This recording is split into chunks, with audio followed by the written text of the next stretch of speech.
The wind cut through the valley like a blade that November morning, and Marcus knew winter was coming early. He stood in the doorway of the 12 by 16-foot timber frame shelter he'd been building for the past 6 weeks, staring at the dirt floor packed hard beneath his boots. The walls were tight, the roof was sealed with layers of tarp and salvaged metal roofing, and he'd even chinked every gap between the logs with moss and clay. But something was wrong. He could feel it in his feet, a deep, bone-reaching cold that rose through the soles of his insulated boots no matter how many wool socks he wore. He'd been living off-grid in the northern wilderness for 3 months now, documenting the experience and learning what it truly meant to survive winter without modern heating. The propane heater he ran for a few hours each evening warmed the air to a comfortable 65 degrees. But the moment he lay down on his sleeping mat, the cold would seep up through the thin foam and into his body. He'd wake at 3 in the morning shivering, his feet numb, unable to fall back asleep. The thermometer hanging from a nail near his bed would read 52 degrees, but his feet felt like they were resting on a block of ice. Marcus had spent enough winters camping to understand the principle. Cold air sinks, warm air rises, and the ground itself becomes a massive heat sink that pulls warmth out of anything touching it. In summer, that's a blessing. In winter, it's a silent killer. He'd read accounts of people dying from hypothermia indoors because they underestimated ground cold. Heat loss through conduction to the earth was responsible for more discomfort and danger than most people realized, and he was experiencing it firsthand.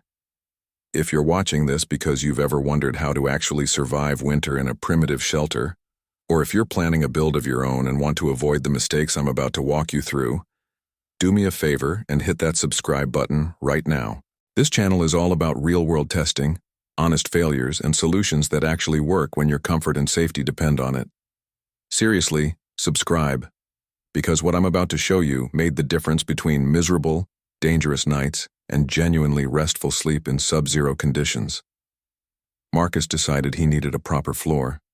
Not just plywood over dirt, but a real thermal break, a system that would stop the ground from stealing his body heat while he slept. He'd seen 3-layer floor systems in old farmhouses, a base layer for moisture control, an insulation layer, and a wear surface on top. The concept was simple, but out here, with limited materials and no hardware store 30 miles away, he'd have to improvise. The first person he told about his plan was Bill, a retired contractor who lived 5 miles down the logging road. Marcus had met him at the general store in town, and Bill had been generous with advice about framing and roofing. But when Marcus explained the 3-layer floor idea, Bill just laughed. "You're overthinking it, son," Bill said, leaning against his pickup truck. "Throw down some pallets and a sheet of plywood. Done. You're wasting time and material building some fancy floor when you should be stacking firewood." Marcus tried to explain the thermal bridge problem, how even a 1/4-inch air gap could make a massive difference in heat retention, but Bill waved him off. "I've built 40 houses in my life. Never needed 3 layers for a floor. You're complicating a simple problem." A week later, Marcus drove into town for supplies and stopped at the hardware store. The owner, Tom, was a practical man who'd lived in the area his whole life. Marcus sketched his floor plan on a piece of cardboard, a vapor barrier at the bottom, then a raised frame with insulation fill, then a plywood deck on top. Tom studied the drawing, scratched his chin, and said, "That's a lot of work for a tiny cabin. Most folks just put down a sheet of rigid foam and call it good. You planning to live there all winter?" "That's the idea," Marcus said. "Well, good luck with that. Sounds like you're making a mountain out of a molehill, but it's your back and your money." Even online, when Marcus posted a photo of his shelter with a caption about building a 3-layer insulated floor, the comments were skeptical.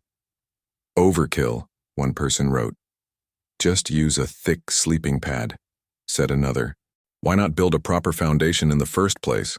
asked a third. The general consensus was that he was overcomplicating a simple problem, wasting resources, and probably didn't know what he was doing. Marcus didn't argue. He just went to work. The first challenge was moisture.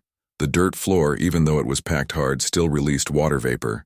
If he laid insulation directly on the ground, condensation would accumulate, the insulation would get wet, and he'd end up with mold, rot, and zero thermal performance. He needed a vapor barrier, something impermeable that would keep ground moisture from migrating upward. He'd salvaged several large sheets of 6mm polyethylene plastic from a construction site dumpster the previous month.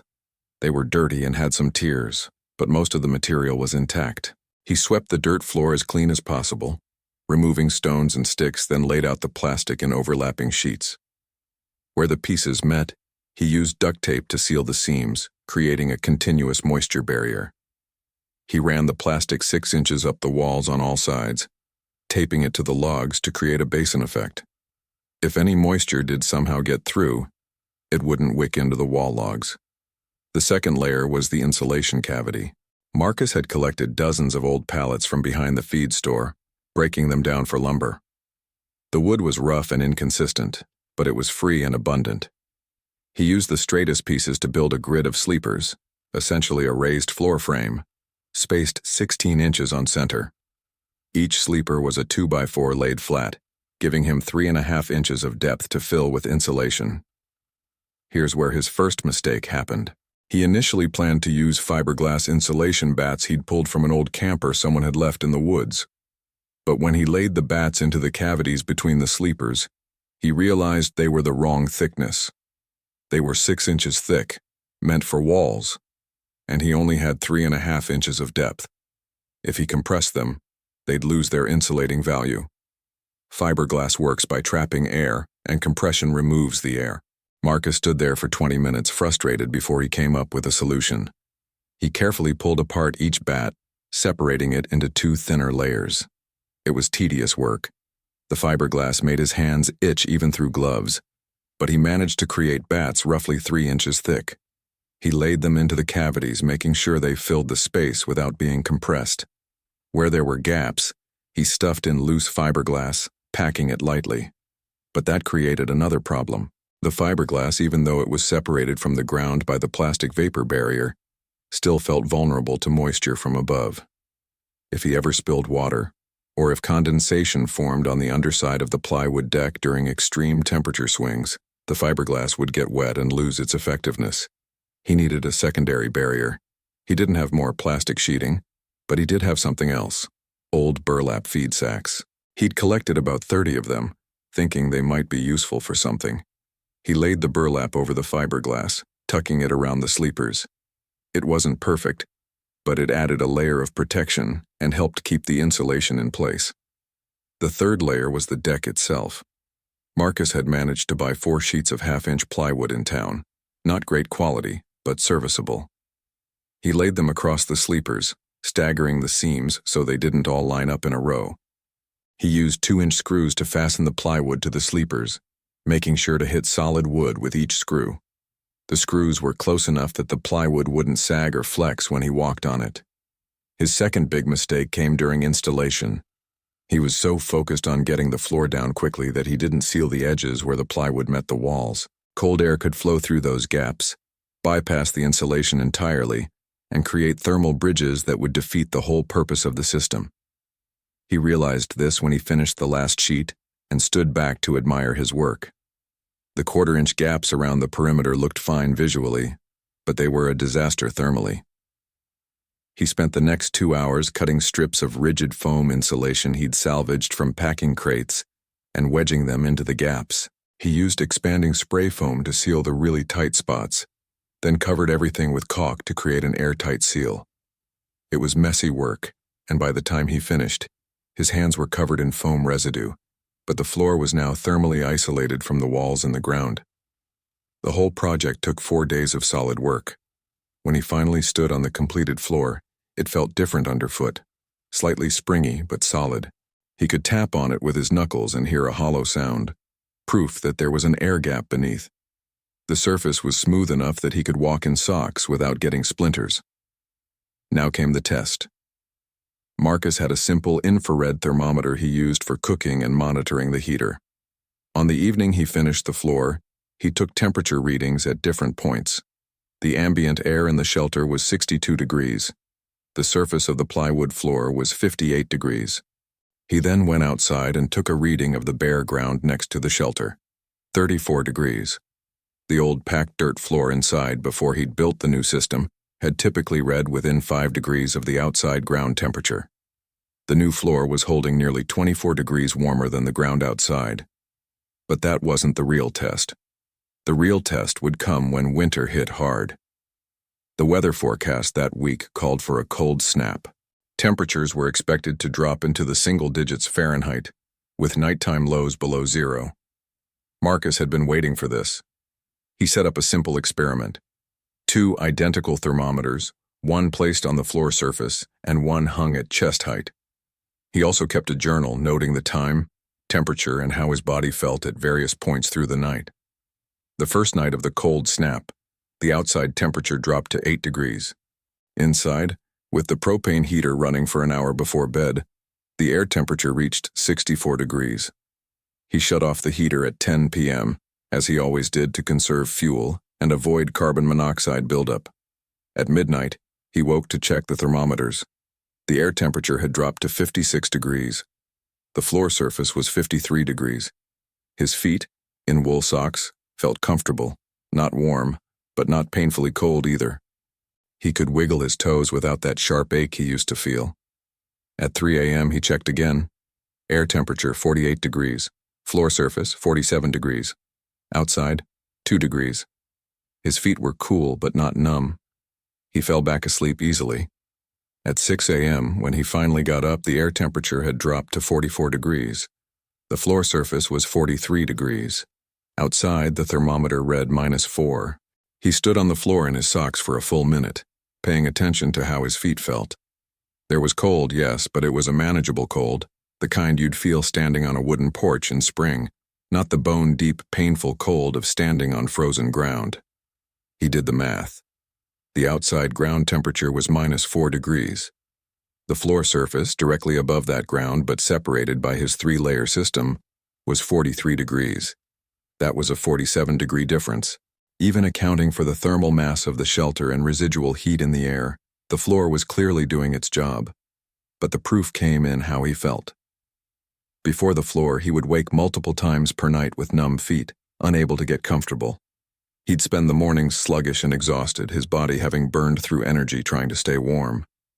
Now, even on the coldest night so far, he slept through with only a couple of brief wake-ups and his feet stayed functional the entire time. The difference showed up in other ways too. In the mornings, he could get out of his sleeping bag and immediately start his routine, lighting the stove, making coffee, getting dressed. Before, he'd have to sit on the edge of the bed for several minutes, waiting for blood flow to return to his feet before he could safely walk. That wasted time, wasted energy, and increased his risk of injury. Numb feet don't react quickly when you step on something sharp or lose your balance. Marcus also noticed that items stored on the floor stayed warmer. His water bottles, which he kept near the stove, no longer froze overnight. His boots, which he left by the door, remained supple instead of stiff and frozen. Small things, but they added up to increased safety and efficiency.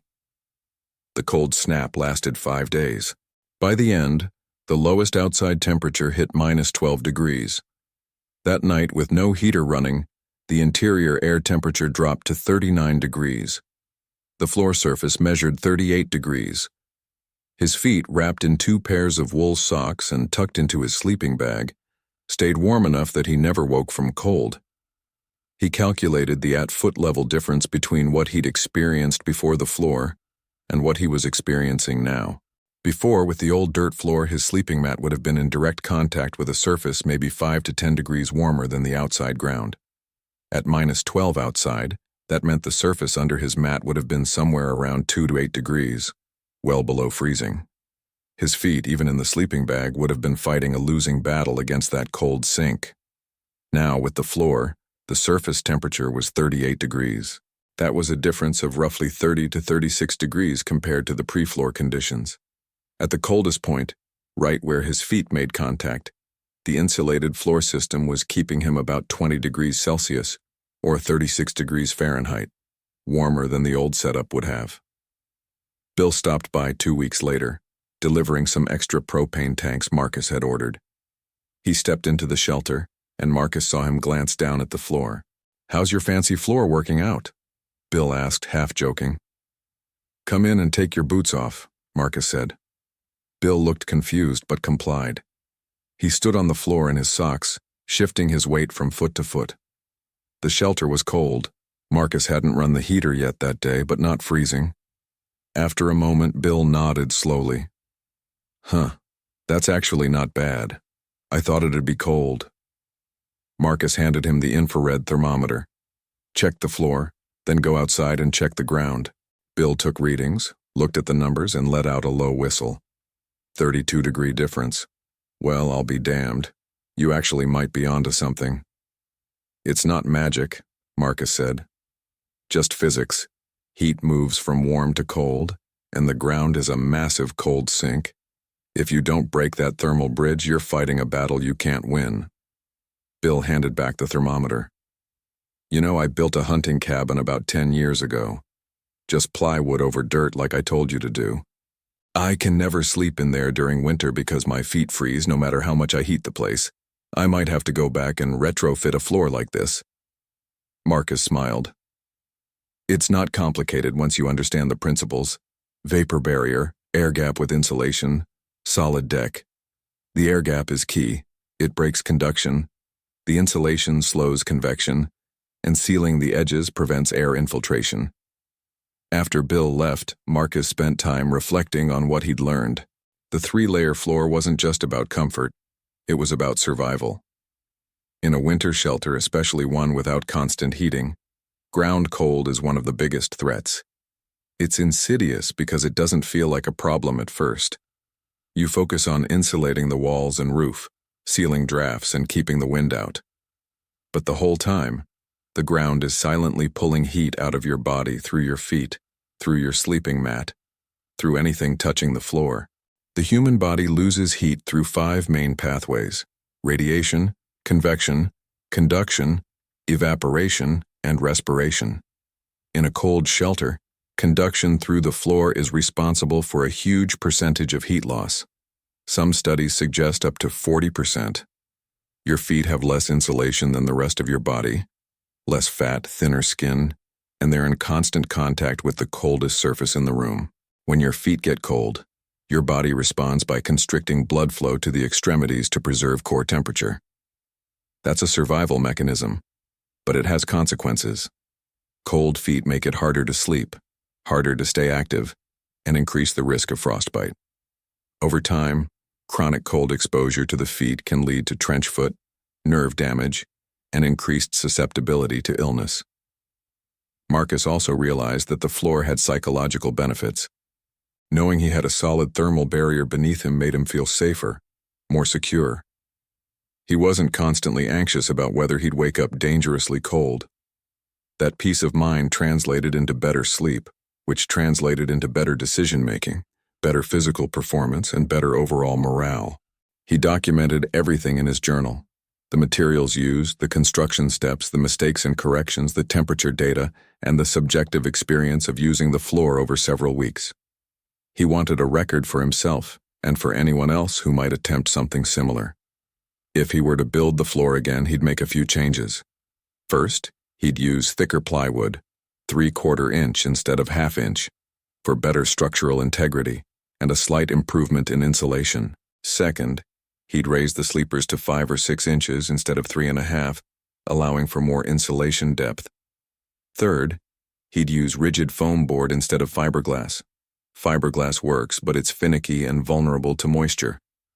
Rigid foam, extruded polystyrene or polyisocyanurate, is more durable, doesn't lose R value when compressed, and handles moisture better. He'd also invest in a proper edge seal system from the start, rather than retrofitting it. Something like a foam gasket tape along the perimeter installed before the plywood goes down would create a cleaner, more reliable seal. And if money weren't an issue, he'd add a 4th layer, radiant barrier foil under the plywood.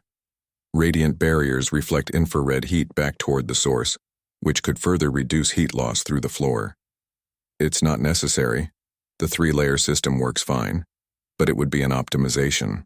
The most important lesson, though, was about prioritization. In survival situations, people tend to focus on the obvious threats: shelter from wind and rain, fire for warmth, food and water.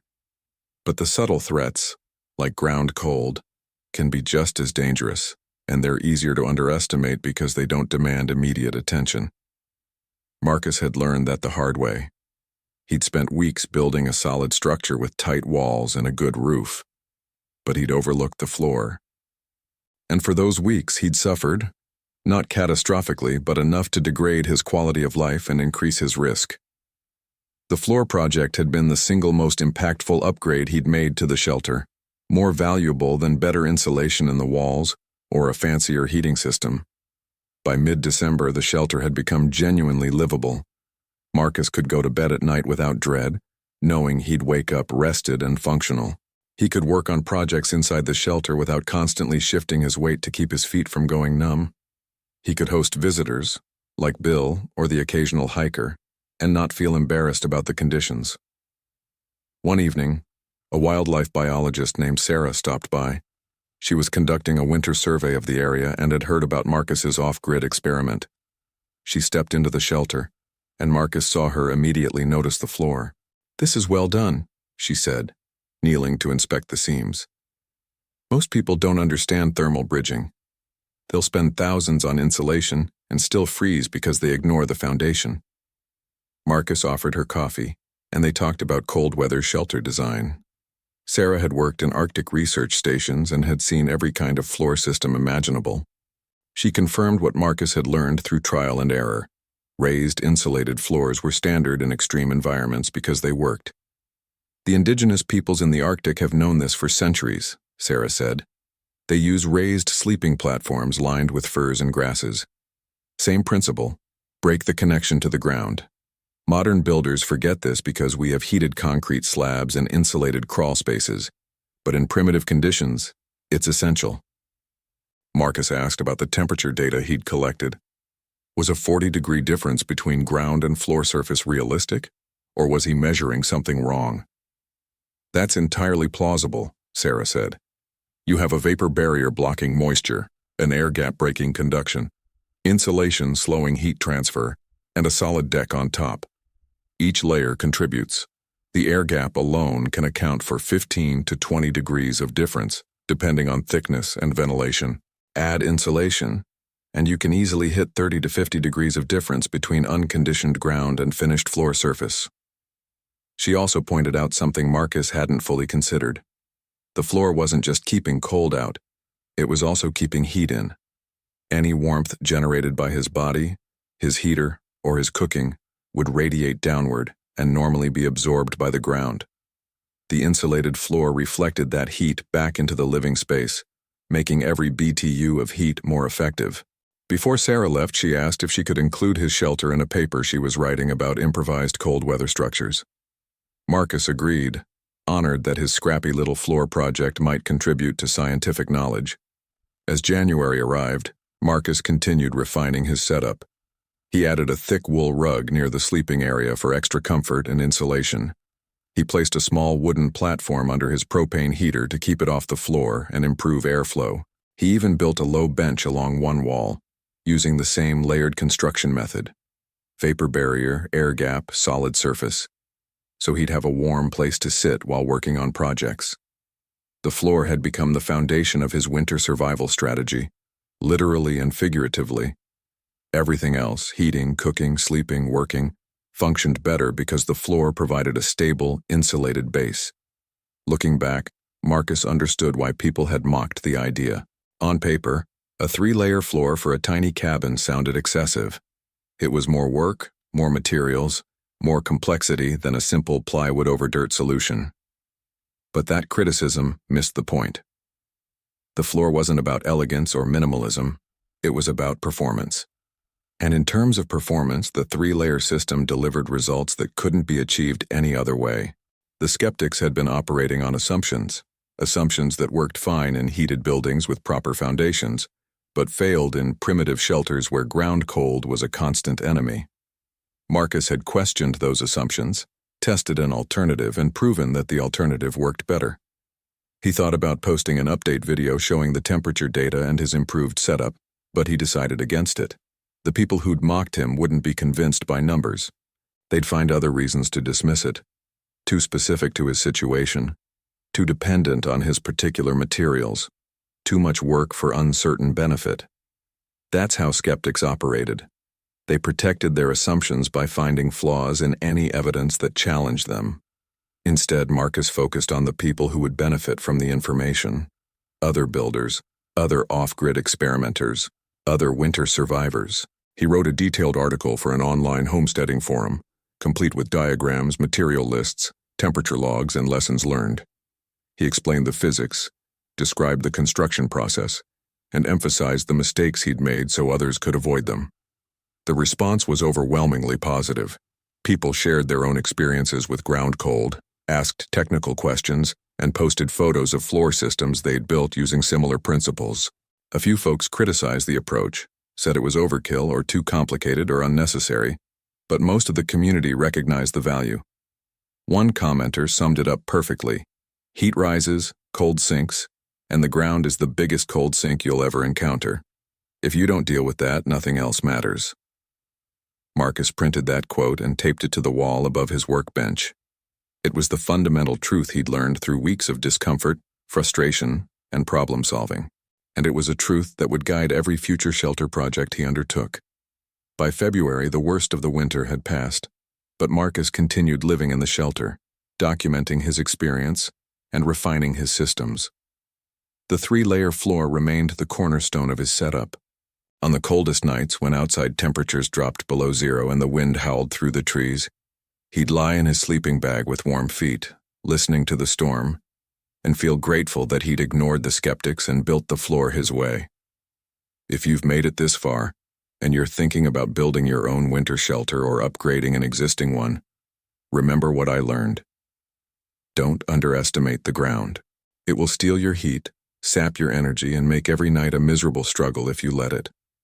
A proper floor, vapor barrier, insulated air gap, solid deck is not overkill. It's the difference between surviving winter and enduring it.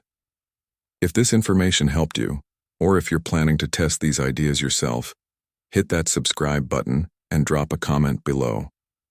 Let me know what climate you're building in, what materials you have access to, and what specific challenges you're facing. This channel exists to share real-world solutions to real-world problems, and your feedback helps make that possible. Build smart, stay warm, and I'll see you in the next one.